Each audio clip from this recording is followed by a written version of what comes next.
This channel does not promote any violent, harmful, or illegal activities. All content provided by this channel is meant for an educational purpose only. ভাঙর সামলাতে এবার আলাদা police লাইনের পরিকল্পনা।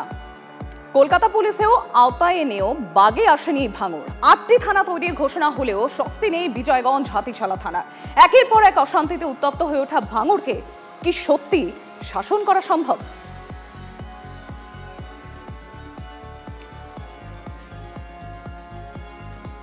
আমরা সরাসরি চলে যাব আমাদের প্রতিনিধি সুজয় রয়েছেন আমাদের সঙ্গে। সুজয় পাল, সুজয়, এই যে পুলিশ লাইন তৈরি হচ্ছে সেখানে কি কি আলাদা ব্যবস্থা নেওয়া হবে যেটাই পুলিশ লাইন হলে একমাত্র ভাঙড়ের পক্ষে পাওয়া সম্ভব? দেখো, কথায় আছে না যে ঠেকে শেখা। কলকাতা পুলিশ ভাঙড়ের যে সম্প্রতি অশান্তির ঘটনা ঘটে, হিংসার ঘটনা ঘটে, সেইখান থেকে কলকাতা পুলিশ ঠেকে শিখেই এবার পুলিশ কমিশনার সিদ্ধান্তের কথা জানিয়েছেন যে আলাদা একটা পুলিশ লাইন তৈরি করা হবে। কেন পুলিশ লাইন তৈরি করা হবে? কলকাতা পুলিশের ক্ষেত্রে যেটা সমস্ত গোটা কলকাতায় বা পুরনো কলকাতায় দেখা যায় যে কলকাতা পুলিশ যে কোনো ঘটনা ঘটলে তৎক্ষণাৎ সেখানে পৌঁছে যায়, কিন্তু ভাঙড় সদ্য কলকাতা পুলিশে আসার পরেও কলকাতা পুলিশ সেখানে কোনো ঘটনা ঘটলে পৌঁছতে দেরি হচ্ছিল। তার কারণ হচ্ছে ফোর্স নিয়ে যাওয়ার একটা সমস্যা। ভাঙড়ে কোনো আলাদা পুলিশ লাইন না থাকায় এবং পর্যাপ্ত পুলিশ কর্মী কম থাকায় সেখানে কোনো আইন শৃঙ্খলাজনিত সমস্যা, কোনো অশান্তি গোলমাল হলে তৎক্ষণাৎ বেশি সংখ্যক পুলিশ ফোর্স নিয়ে, যেটা কলকাতা পুলিশের চরিত্র, সেই বেশি সংখ্যক পুলিশ নিয়ে একবারে যেতে পারছে না। ফলে যে কারণে পরিস্থিতি অনেক সময় বেশি ফোর্স পৌঁছানোর আগেই নিয়ন্ত্রণের বাইরে চলে যাচ্ছে, যেটা সাম্প্রতিক যে ঘটনাটা ঘটেছিল সেখানে দেখা যায়। সেই কারণে এই সিদ্ধান্ত, এবং এইটা আলাদা নতুন করে পুলিশ লাইন হলে যেটা হবে, পুলিশের সংখ্যা বাড়বে। এবং এখনও যে 8টি থানার কথা ভাঙড় ডিভিশনে বলা হয় তার মধ্যে মাত্র 4টি থানা কাজ করছে, বাকি 4টি থানা কিন্তু কার্যত কোনো অস্তিত্ব নেই। অন্য থানা থেকে বা অন্য দফতর থেকে সেই কাজ চালানো হয়। সেই অভাবগুলোও মিটিয়ে নেওয়ার চেষ্টা হচ্ছে। তার কারণ ভাঙড়ের চরিত্র সম্পূর্ণভাবে আলাদা। তার কারণ দক্ষিণ 24 পরগনার যে পুলিশের কাছে ভাঙড় বরাবর একটা মাথা ব্যথার কারণ হয়ে গিয়েছিল। এবার যেটা কলকাতা পুলিশের মধ্যে রয়েছে, তার কারণ ভাঙড়ের অপরাধের চরিত্র, ভাঙড়ের কোনো আইন শৃঙ্খলা জনিত মিটিং মিছিল, সেই সংক্রান্ত। সুজয়, তুমি আমাদের সঙ্গে থাকো। এর আগে সিপি মনোজ ভার্মা তিনি কি বলেছিলেন এই নিয়ে শোনাবো আপনাদের।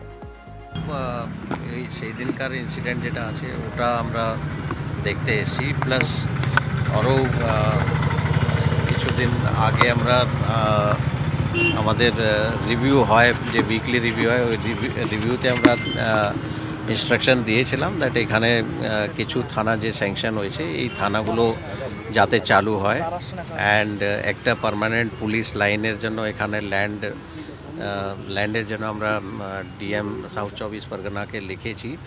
ওই ল্যান্ডের কতটা ফার্দার প্রসেস হলো সেগুলোও দেখতে এসেছি। ভাঙড়ের জন্য আলাদা গোয়েন্দা বিভাগ চালু হলেও পুলিশ কর্মীর সংখ্যা হাতে গোনা। 232 বর্গ কিলোমিটার ভাঙড়ে পুলিশ কর্মীর সংখ্যা কলকাতার যে কোনো ডিভিশনের থেকেও কম। নেই পর্যাপ্ত পুলিশ গাড়িও।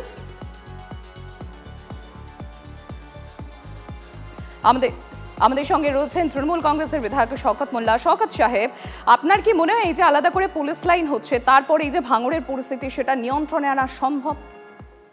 দেখুন, আমি প্রথমেই কলকাতা পুলিশকে ধন্যবাদ জানাবো এবং রাজ্যের মাননীয় মুখ্যমন্ত্রী মমতা বন্দ্যোপাধ্যায়কে ধন্যবাদ জানাচ্ছি। কারণ কলকাতা ভাঙড়ে যেভাবে 2023 সালে যে তাণ্ডবলীলা চলেছিল, আপনারা জানেন 7 জন খুন হয়েছিল। তারপরে কলকাতা পুলিশ দায়িত্ব নেওয়ার পর গত 1 বছর ভাঙড় শান্তিপূর্ণ ছিল। আবার নতুন করে বহিরাগততে ঢুকিয়ে যেভাবে 14 তারিখে পুলিশের গাড়ি পোড়ানো, পুলিশের গাড়ি ভাঙচুর করা, পুলিশের ওপর মারধর করা, যে ধরনের তাণ্ডবলীলা চালানো হয়েছে, আমি মনে করি কলকাতা পুলিশ যে ডিসিশনটা নিয়েছে সেটা একদম সঠিক ডিসিশন। আমরা ভাঙড়কে শান্ত রাখতে একদিন আমাদের সরকার যেমন তৎপর, আমরাও এটাকে পূর্ণাঙ্গভাবে সমর্থন করছি। কিন্তু শওকত সাহেব, আপনাকে একটু ইন্টারাপ্ট করেই জানতে চাইবো, এই অস্থিরতা তো দীর্ঘদিনের, এটা তো নতুন নয়। এর আগেও 8টা থানা হওয়ার কথা ঘোষণা করা হয়েছিল, তারপরে আজকে আবারও এই পুলিশ লাইন। এবার কি মনে হয় তাহলে ভাঙড়ে শান্তি ফিরবে? দেখুন, 8টা থানার কথা আপনি যেটা বলছেন, অলরেডি 4টে থানা হয়েছে। আরো 4টে থানার জন্য তার জায়গা জমি অলরেডি দেখা হয়ে গেছে, কোথাও বিল্ডিং দেখা হয়েছে, সেগুলো তো হবে। এবং পাশাপাশি এই যে পুলিশ লাইন, এবং ভাঙড়কে শান্তিপূর্ণ রাখতে, পিসফুল রাখতে যা যা পদক্ষেপ নেওয়ার আমাদের মাননীয় মুখ্যমন্ত্রী মমতা বন্দ্যোপাধ্যায় নিচ্ছেন এবং কলকাতা পুলিশ এটাকে ইমপ্লিমেন্ট করছেন, এটা আমরা ধন্যবাদ জানাচ্ছি কলকাতা পুলিশ সহ রাজ্যের মাননীয় মুখ্যমন্ত্রীকে। ধন্যবাদ শওকত সাহেব।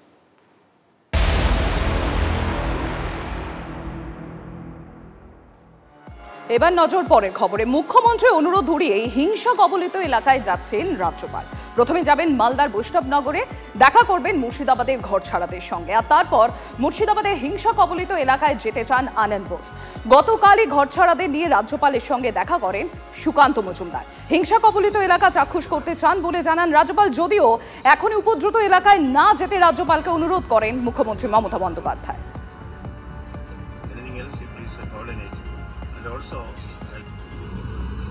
Anything else, you please coordinate. And also, I'll talk to the control room itself.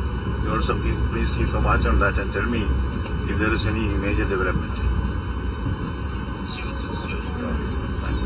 Thank you. Yeah, you get me the control room. To coffin the cult of violence and drive the last nail on the coffin. That is a task which is necessary to maintain peace and tranquility in Bengal. You know, the dance of death, if I may say so, that is going on wantonly on the streets of Bengal in many places. This kind of cult of violence can never be tolerated at all. We should have a concerted effort at this. All stakeholders have to come together.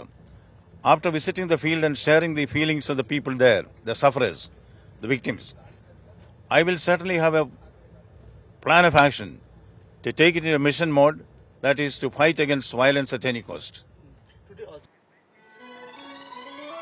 আর রাজ্যপালের যাওয়া নিয়ে কি বলা হচ্ছে তৃণমূল কংগ্রেসের তরফ থেকে, মন্ত্রী শশী পাজা কি বলছেন শোনাবো। রাজ্যপাল যখন বাজেট ভাষণ পড়েন কিংবা ভাষণ পড়েন তখন বলে মাই গভর্নমেন্টের কথা তিনি বলেন। ফলে সেই মাই গভর্নমেন্টের যিনি মুখ্যমন্ত্রী তিনি অনুরোধ করেছেন না যাওয়ার জন্য, এবং রিপোর্ট ইত্যাদি তলব করতেই পারেন। সমস্ত রিপোর্ট তিনি দেবেন জমা, তাকে মহামান্য রাজ্যপাল জিজ্ঞেস করলে। এই অবধি আর আলাদা কিছু বলার, উনি ঠিক করেছেন উনি যাবেন। বিজেপি শাসিত রাজ্যপালরা রয়েছেন, সেখানে কিন্তু আমরা হতে দেখিনি, এবং সদ্য প্রত্যেকেরই মাথায় জলজল করে মণিপুরের কথাটাই উঠে আসে যে ওখানে মুখ্যমন্ত্রীকেও সরানো হয় না, ওখানে রাজ্যপালেও কিছু বলবেন না। এগুলো বিজেপি শাসনকালে দেখছি আমরা। শুনে একটা মুক্ত কণ্ঠে একটা রাজ্য অবিজেপি সরকার মমতা বন্দ্যোপাধ্যায় দাবাও, দমন করো। বিজেপির বিরুদ্ধে যখন এই অভিযোগের তীর কি বলা হচ্ছে বিজেপির তরফ থেকে, সুকান্ত মজুমদার কি বলছেন শোনাবো। মমতা বন্দ্যোপাধ্যায় চান না সত্যিটা বাইরে আসুক। উনি তো আগে এবং ওনার প্রশাসন আগে যে রিফিউজি ক্যাম্প চলছে সেটা পর্যন্ত স্বীকার করতে চাইছিলেন না, শাক দিয়ে মাছ ঢাকার চেষ্টা করছে। উনি ওনার বাড়ির দুষ্টু ছেলেদের বরাবর বাঁচিয়ে রাখেন, সামনে রাখেন। তো ওনার দুষ্টু ছেলেরা দুধেল গায়েরা মারামারি করেছে, রেপ করার চেষ্টা করেছে, মহিলাদের আঁচল ধরে টেনেছে। এগুলো মমতা বন্দ্যোপাধ্যায় বাইরে আনতে চাইবেন কেন?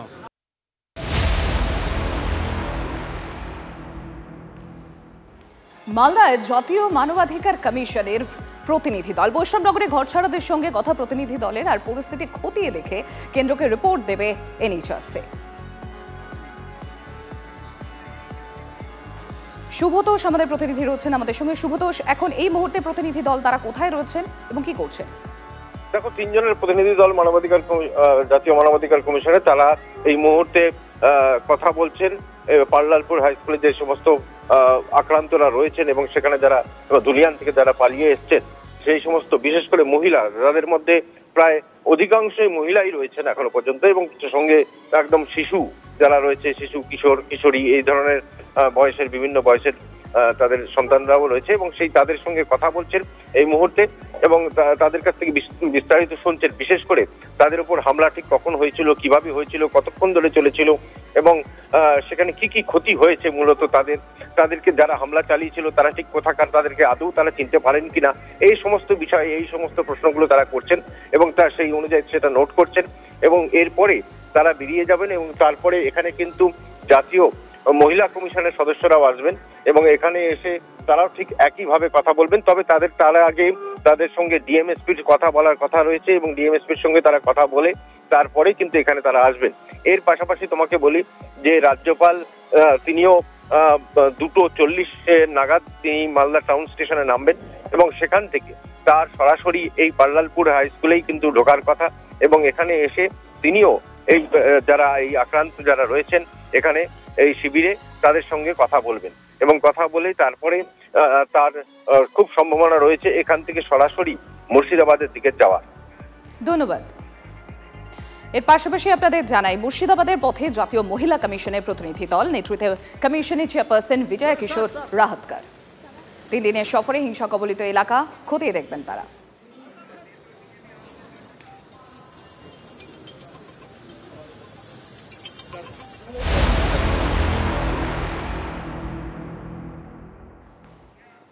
সীমান্ত এলাকায় সেখানে হিন্দুদের অস্ত্র রাখার অনুমতি দেওয়া হোক, এমনই বিস্ফোরক দাবি শুভেন্দু অধিকারীর। মুর্শিদাবাদের সঙ্গে সন্ত্রাস কবলিত কাশ্মীরের তুলনা বিরোধী দলনেতার। বাংলাদেশ সীমান্তবর্তী এলাকার হিন্দুদের লাইসেন্স প্রাপ্ত অস্ত্র রাখার অনুমতি দেয়া হোক, আর না হলে হিন্দু থাকবে না, এমনই চাঞ্চল্যকর দাবি বিরোধী দলনেতার। বিএসএফ সিআরপিএফ পার্মানেন্ট থাকে না। বিএসএফটা বর্ডার এলাকা, কিন্তু সিআরপিএফ বিএসএফ যেটা general law and order duty করছে, আজকেও এক্সটেন্স করেছে, আমি কোর্টের কাছে কৃতজ্ঞ। আপনাকে বলি পার্মানেন্ট থাকবে না। বাংলাদেশ থেকে যে 50 কিলোমিটার বর্ডার এলাকা এবং যেখানে হিন্দু জনসংখ্যা অত্যন্ত কম, 20%-এর নিচে, তাদেরকে কাশ্মীরের পাকিস্তান সীমান্তবর্তী এলাকার মতো বৈধ লাইসেন্সযুক্ত আগ্নেয়াস্ত্র দেওয়া উচিত। আত্মরক্ষার অধিকার প্রত্যেকের আছে। কাশ্মীরের তো বর্ডারের বহু গ্রামে এই ব্যবস্থা আছে, স্পেশাল অ্যাক্টের আওতায় আছে তো। কাশ্মীরে যা আছে সেম মডেল যদি মুর্শিদাবাদ এলাকায় আপনারা না করতে পারেন, তাহলে 10-15% হিন্দু যেখানে আছে, হিন্দু থাকবে না।